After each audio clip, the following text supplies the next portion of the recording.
Everyone and welcome to instant biology by doctor Neela. आज जिस topic पे हम बात करने वाले हैं वो है hot start PCR.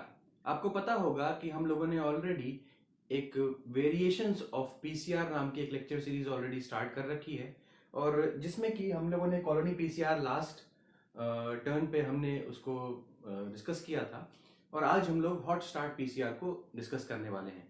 Hot start PCR एक बहुत इंपॉर्टेंट पीसीआर का वेरिएशन है जिसमें हमारा पर्पस क्या है। एक्चुअली अक्सर क्या होता है कि पीसीआर रिएक्शंस में क्या होता है कि हमें नॉन स्पेसिफिक प्रोडक्ट्स मिल जाते हैं, यानी कि apart from the products that we are expecting, यानी कि जो प्रोडक्ट्स हम एक्सपेक्ट कर रहे थे उसके अलावा भी हमें कुछ प्रोडक्ट्स मिल जाते हैं जो किस वजह से बनते हैं, नॉन स्पेसिफिक बाइंडिंग की वजह से। अब नॉन स्पेसिफिक बाइंडिंग किस चीज की? नॉन स्पेसिफिक बाइंडिंग प्राइमर की। जो प्राइमर्स होते हैं वो अक्सर क्या होता है, अपने डिस्टाइंड जगह पे ना बाइंड करके कहीं और बाइंड कर जाते हैं, जिसकी वजह से टैग पॉलीमरेज उनको एक्सटेंड कर देता है और नॉन स्पेसिफिक बाइंडिंग होने की वजह से नॉन स्पेसिफिक प्रोडक्ट्स हमें मिल जाते हैं। तो देखते हैं सबसे पहले पर्पस क्या है। जैसा कि हमने कहा हॉट स्टार्ट पीसीआर का पर्पस क्या है, it reduces non specific amplification. अब जो कुछ हमने अभी डिस्कस किया था वो यहाँ पे जरा देखते हैं। क्या होता है, डबल स्ट्रैंडेड डीएनए है और उसके बाद डीनेचुरेशन 94 डिग्री सेंटीग्रेड पे होता है। सिंगल स्ट्रैंडेड डीएनए अलग अलग हो जाते हैं और primer annealing 50 to 60 degree centigrade पे हमें प्राइमर एनीलिंग देखते हैं। यानी कि प्राइमर, सपोज करिए प्राइमर का जो बाइंडिंग साइट है वो एक यहाँ पे प्राइमर बाइंड कर जा रहा है और दूसरा प्राइमर क्या है, यहाँ पर बाइंड कर जा रहा है। तो उसके बाद क्या होता है, जब प्राइमर यहाँ बाइंड कर गया उसके बाद टैग पॉलीमरेज इसको एक्सटेंड कर देगा, एक इस डायरेक्शन में एक इस डायरेक्शन में। तो ये नॉर्मल है। बट कभी कभी क्या हो जाता है कि पीसीआर जब चला रहे हैं आप, तो ये प्राइमर यहाँ पे ना बाइंड करके सपोज करिए यहाँ पे बाइंड कर जाए और ये वाला प्राइमर यहाँ पे ना बाइंड करके यहाँ पे बाइंड कर जाए, तो क्या होगा, जो आपका डिजायर्ड प्रोडक्ट था वो ना बन करके कुछ और बनने लगेगा। अच्छा, इसके रीजंस क्या क्या होते हैं कि आपकी नॉन स्पेसिफिक बाइंडिंग हो जाए या नॉन स्पेसिफिक प्रोडक्ट आपको मिले? इसके क्या क्या रीजंस है? इसके बहुत सारे रीजंस है। सबसे पहला रीजन क्या है कि आपने आपका जो प्राइमर एनीलिंग टेम्परेचर है, जो ओरिजिनल रिएक्शन में जितना चाहिए था उससे आपने जो सेट किया है पीसीआर मशीन में वो कम कर दिया। जैसे कि 62 डिग्री सेंटीग्रेड, सपोज करिए 62 डिग्री सेंटीग्रेड आपका जो एक्चुअल जो टेम्परेचर होना चाहिए आपके रिएक्शन के अंदर वो 62 डिग्री सेंटीग्रेड होना चाहिए था प्राइमर एनीलिंग के लिए, बट आपने जब सेट किया वो 55 डिग्री सेंटीग्रेड सेट कर दिया या 54 डिग्री सेंटीग्रेड सेट कर दिया। तो अब क्या होगा कि ये आपने जो सेट किया वो टेम्परेचर लो हो गया, राइट? प्राइमर एनीलिंग का जो टेम्परेचर हो गया वो लो हो गया।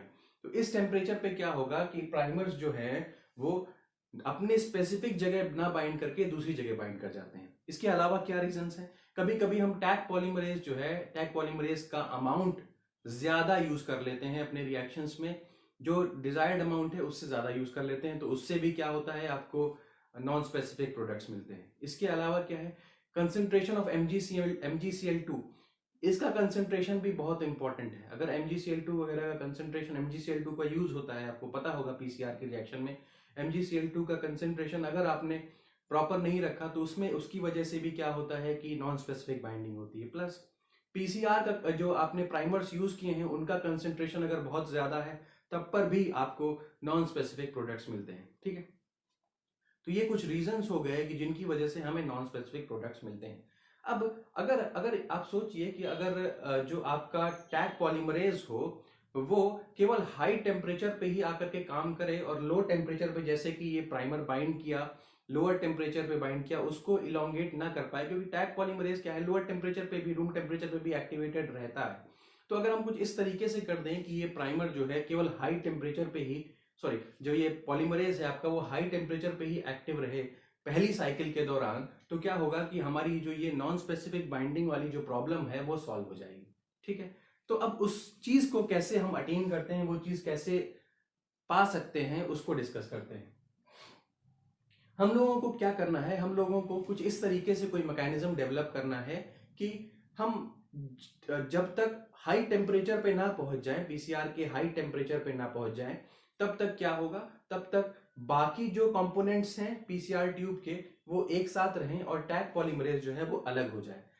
टैग पॉलीमरेज तभी बाकी सबके कांटेक्ट में आए जब टेम्परेचर ऑलरेडी बहुत हाई हो चुका हो। इसीलिए टेम्परेचर हाई से यहाँ पे शुरुआत होती है, हाई टेम्परेचर से शुरुआत होती है। इसी वजह से इस पीसीआर को हम लोग हॉट स्टार्ट पीसीआर भी बोलते हैं। तो हमारा मेन एम क्या है? Inhibition of polymerase activity when we are setting the PCR reaction, यानी कि शुरुआत में हमें पॉलीमरेज की एक्टिविटी को, जो पॉलीमरेज, जो डीएनए पॉलीमरेज, टैग पॉलीमरेज की हम यहाँ बात कर रहे हैं, उसकी एक्टिविटी को इनहिबिट करके रखना है, उसको काम नहीं करने देना है जब हम शुरुआत में पीसीआर को सेट कर रहे हैं। यानी कि तभी ये टैग पॉलीमरेज काम करे जब टेम्परेचर हाई हो, तभी ये काम करे। शुरुआत में जब टेक्निक्स इतनी सोफिस्टिकेटेड नहीं थी तो ये मैनुअली किया जाता था, बट अब क्या है, अब बहुत सारे ऑटोमेटेड चीजें आ गई हैं जिसकी वजह से अब ये बहुत आसान हो गया है। किस तरीके से कर सकते हैं? Semi automated hot start PCR अब आ चुका है। Semi automated hot start PCR में क्या होता है? वैक्स बीड्स होती हैं।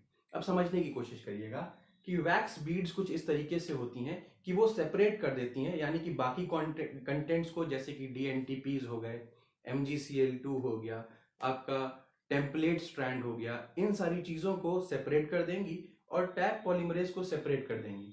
फिर जब टेम्परेचर बढ़ते बढ़ते हाई टेम्परेचर पे पहुंच जाएगा तो ये वैक्स बीड्स अपने आप मेल्ट कर जाएंगी। तब क्या होगा? जब ये मेल्ट करेंगी तो क्या होगा? आपका जो डीएनए पॉलीमरेज है, टैग पॉलीमरेज है, वो बाकी सारे जो कंटेंट है उसके कांटेक्ट में आएगा और पीसीआर का रिएक्शन या एम्प्लीफिकेशन जो है वो शुरू हो जाएगा। ठीक है, तो इसका डायग्राम भी हमने बनाया है। देखिए, नॉर्मल पीसीआर में क्या होता है? डीएनटीपीज हो गया, टैग पॉलीमरेज हो गया, प्राइमर हो गया, टेम्पलेट हो गया, इसके अलावा जो भी कंपोनेंट्स हैं ये सारे के सारे ट्यूब में एक साथ डाल दिए जाते हैं। क्लियर? लेकिन वहीं, और उसके बाद हम एम्प्लीफिकेशन कर देते हैं, एम्प्लीफिकेशन जैसे नॉर्मल होता है। उसके बाद क्या हो गया? जब हॉट स्टार्ट पीसीआर में कैसे किया जाता है, अब देखिए यहाँ पे ये वैक्स की बीड्स डाल दी गई थी, ठीक है, और वैक्स की बीड के ऊपर ये टैग है, टैग पॉलीमरेज है आपका, और उसके नीचे डीएनटीपी, यहाँ पे मतलब जो ट्यूब के नीचे वाला जो पोर्शन है उसके अंदर डीएनटीपी, प्राइमर, टेम्पलेट और बाकी सारे कंपोनेंट्स हैं। सिर्फ टैग पॉलीमरेज को छोड़ करके बाकी सारे कंपोनेंट्स नीचे टैग पॉलीमरेज वैक्स बीड के ऊपर पाया जा रहा है। क्लियर हो गया? अब क्या होगा? जैसे जैसे टेम्परेचर आप बढ़ाएंगे, जब टेम्परेचर हाई टेम्परेचर पे पहुंच जाएगा तब ये वैक्स जो है ये मेल्ट कर जाएगा और टैग पॉलीमरेज नीचे आ जाएगा, यानी बाकी सबके कांटेक्ट में आ जाएगा और हाई टेम्परेचर पे ही ये सब के सब आपस में मिक्स होंगे। जब टेम्परेचर हाई होगा तो प्राइमर जो है वो नॉन स्पेसिफिक बाइंडिंग शो नहीं कर पाएगा। नॉन स्पेसिफिक बाइंडिंग शो नहीं कर पाएगा तो प्रॉपर अलाइनिंग होगी प्राइमर की, अनीलिंग होगी प्राइमर की और आपके टेम्पलेट स्ट्रैंड की, और प्रॉपर आपका इलोंगेशन हो जाएगा। मेरी बात समझ में आ गई होगी। इसी वजह से ये वैक्स का यूज होता है। और अब आप सोच रहे होंगे कि फिर वैक्स क्या करता है जब ये मेल्ट हो जाएगा तो फिर क्या करता है? तो वैक्स, क्योंकि ऊपर ये मतलब जो आपका लिक्विड है उसके ऊपर वैक्स चला जाता है, जाके सेट हो जाता है और इवेपोरेशन को रोकने लगता है। तो ये हॉट स्टार्ट पीसीआर का जो आपका semi automated hot start PCR है वो कुछ इस तरीके से काम करता है। बेसिक इसका रूल क्या है? वैक्स बीड्स का रूल होता ही होता है, मेल्टिंग होती है, उसके बाद कूल होने पे ये ऊपर आ जाता है, मैंने आपको बताया ही, एक सेट हो जाता है ऊपर और इवेपोरेशन को रोकने लगता है। ये क्लियर हो गया होगा। अब separate essential components from each other, ये इसका रोल था। वैक्स बीड का रोल यहाँ पे मैंने लिख दिया है कि अलग कंपोनेंट्स को अलग अलग कर देना। ठीक, अब आजकल क्या हो रहा है? आजकल और थोड़ा मॉडर्नाइजेशन हो गया है हॉट स्टार्ट पीसीआर में। उसको किस तरीके से यूज किया जा रहा है? यहाँ पे tag DNA polymerase directed monoclonal antibodies होती है, ये समझने की जरूरत है। ऐसी मोनोक्लोनल एंटीबॉडीज होती हैं जो टैग डीएनए पॉलीमरेज से बाइंड कर जाती हैं, फिर ठीक है, और जब बाइंड, और ये थर्मोलेबाइल होती हैं, ये जो मोनोक्लोनल एंटीबॉडीज होती हैं ये थर्मोलेबाइल का मतलब क्या हो गया? हाई टेम्परेचर पे सेंसिटिव होती हैं, हाई टेम्परेचर सेंसिटिव होती हैं। जैसे ही टेम्परेचर एक पर्टिकुलर लेवल पे पहुंचेगा तो ये एंटीबॉडीज जो है वो डिजेनरेट हो जाएंगी और आपका टैग पॉलीमरेज फ्री हो जाएगा। जब तक ये मोनोक्लोनल एंटीबॉडी के साथ बाइंड कंडीशन में है तब तक ये क्या है, ये काम नहीं कर पाएगा, आप बाकी रिएजेंट से मिक्स नहीं कर पाएगा और आपका जो इलोंगेशन यानी डीनेचुरेशन, एनीलिंग, इलोंगेशन वाला जो प्रोसेस है, एम्प्लीफिकेशन कायदे से नहीं हो पाएगा। ये क्लियर हो गया होगा। तो एक ये भी कंडीशन हो गई। और आजकल अब इसके बाद भी टैग डीएनए पॉलीमरेज के साथ मोनोक्लोनल एंटीबॉडी के अलावा, पहले तो मोनोक्लोनल एंटीबॉडीज यूज हुआ करती, अभी आजकल मोनोक्लोनल एंटीबॉडीज भी यूज होती हैं, और इसके अलावा आजकल लिगेंड्स का भी यूज किया जाता है in place of monoclonal antibodies. अब इस डायग्राम में हमने बताया भी है। अब देखिए बाकी सारे कंपोनेंट्स डीएनटीपीज, प्राइमर, टेम्पलेट, ये सारे के सारे मौजूद हैं, बट आपका जो टैग पॉलीमरेज है इसको ये बाइंड है किससे किससे बाइंड है, आपका टैग लिंक्ड एंटीबॉडी से बाइंडेड फॉर्म में है। जब तक ये टैग लिंक्ड एंटीबॉडी से बाइंडेड फॉर्म में है तब तक ये अपना जो काम है, जो फंक्शन है, यानी कि पॉलीमराइजेशन करना, उसको नहीं कर पाएगा। जब तक ये इसको नहीं कर पाएगा तब तक आपका एम्प्लीफिकेशन नहीं हो पाएगा। अब ये जो एंटीबॉडी है ये थर्मोलेबाइल है। जैसे जैसे जब टेम्परेचर प्रॉपर एक लेवल पे आ जाएगा तो ये जो टैग लिंक्ड एंटीबॉडी है ये क्या होगी, ये डिजेनरेट कर जाएगी और आपका टैग पॉलीमरेज बाकी सारे कंपोनेंट्स के साथ जुड़ जाएगा और आपका एम्प्लीफिकेशन होने लग जाएगा। तो यही है आपका basic principle hot start PCR का। कुछ एडवांटेजेस की बात कर लेते हैं।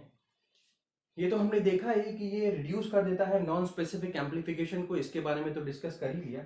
इसके अलावा जब ये नॉन स्पेसिफिक एम्प्लीफिकेशन को रिड्यूस कर देगा तो जाहिर सी बात है हमारे पास कुछ सेंसिटिविटी हमारी जो है वो इंक्रीज हो जाएगी, स्पेसिफिसिटी इंक्रीज कर जाएगी, प्रेसिशन इंक्रीज कर जाएगा और एम्प्लीफिकेशन का जो प्रोडक्ट होगा वो बेहतर मिलेगा as compare to normal PCR.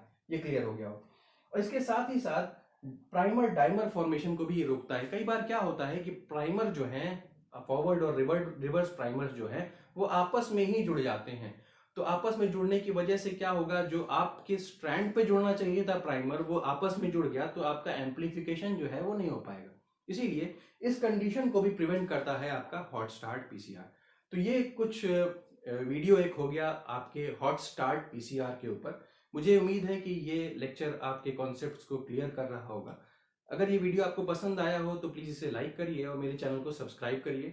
हमारे साथ टेलीग्राम चैनल पे भी जुड़िए और हमारे वेबसाइट के ऊपर भी जुड़िए जिसका लिंक ऑलरेडी डिस्क्रिप्शन बॉक्स में दिया गया है। Thank you so much, have a great day.